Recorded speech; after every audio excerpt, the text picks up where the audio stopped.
Delegate from Hampton, Delegate Mugler. Thank you, Madam Speaker. I rise for the purpose of an introduction. Delegate Mugler, you have the floor.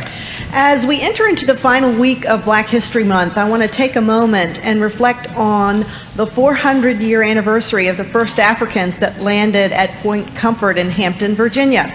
This site, known today as Fort Monroe, and it recently converted from ownership by the United States Army to the Commonwealth of Virginia. Last year, the world stopped for a moment as we commemorated the 400-year anniversary of the first Africans that landed at Point Comfort. This was the largest commemoration to date of the historic event, and many of you were there.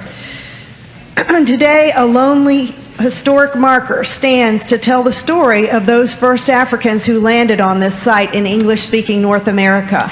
But we can do better. In the spring of 2019, the Fort Monroe Authority and the National Park Service and the Fort Monroe Foundation selected Brian R. Owens as the sculptor to design the first ever African American memorial at Point Comfort.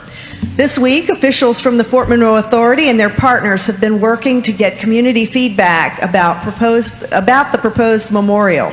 And yesterday, they were in Washington, D.C. and Alexandria. Today, they are here in Richmond, gathering insights from the community, college students, art groups, history lovers, civic groups, and others. Later this week, we will be hosting similar meetings in Williamsburg, Hampton, and Norfolk.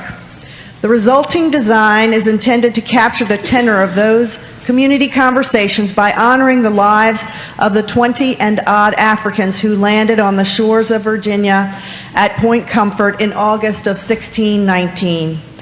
The African Landing Memorial Project began with grassroots efforts many years ago, led by Calvin Pearson and Dr. Bill Wiggins. Through their organization, Project 1619, these men should be especially recognized for their persistence, commitment, and dedication to this project. Joining us in the gallery today is the sculptor, Brian Owens from Florida, Mr. Pearson, Dr. Wiggins from Project 1619, and Superintendent Terry Brown, as well as former delegate Glenn Oder is here today, the now Executive Director of Fort Monroe Authority. I ask them to please stand so that we may recognize them, and I ask my friends in the House to give them a warm house welcome.